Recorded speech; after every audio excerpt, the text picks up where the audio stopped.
আসসালামু আলাইকুম। সকল দেশবাসীর কাছে দোয়া চাই। একটা খুব দুঃখের বিষয় যে আমাদের ময়মনসিংহ এবং হালুয়াঘাট সহ নালিতাবাড়ি এবং দুবাউড়া সহ শেরপুর সকল জেলায় খুব ভয়াবহ বন্যা রূপ ধারণ করেছে।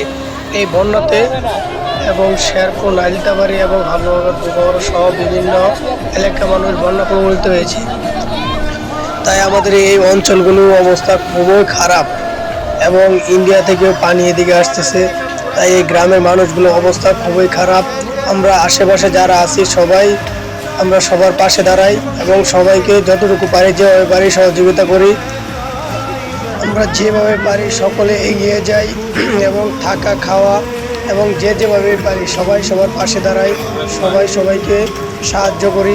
বিপদ তো সবসময় সবার থাকে না, তবে এই বিপদের সময় আমরা যারা বিপদগ্রস্ত হয়েছে তাদের পাশে দাঁড়ানোর চেষ্টা করি এবং যাদের পরিস্থিতি খুব ভয়াবহ তাদেরকে আমরা আশপাশ থেকে যাদের অবস্থান মোটামুটি ভালো সবাই এগিয়ে যাই এবং দূর থেকে যারা আছেন তারা সবাই দোয়া করবেন যেন এই মানুষগুলো সুস্থ সবলভাবে সবাই বেঁচে থাকে এবং সবাই সঠিকভাবে খাওয়া দাওয়া করতে পারে এবং সুস্থতার সাথে সবাই এই বন্যা মোকাবেলা করতে পারে। বন্যা সবাই সবার পাশে দাঁড়াবেন, সবাই দোয়া করবেন আমাদের।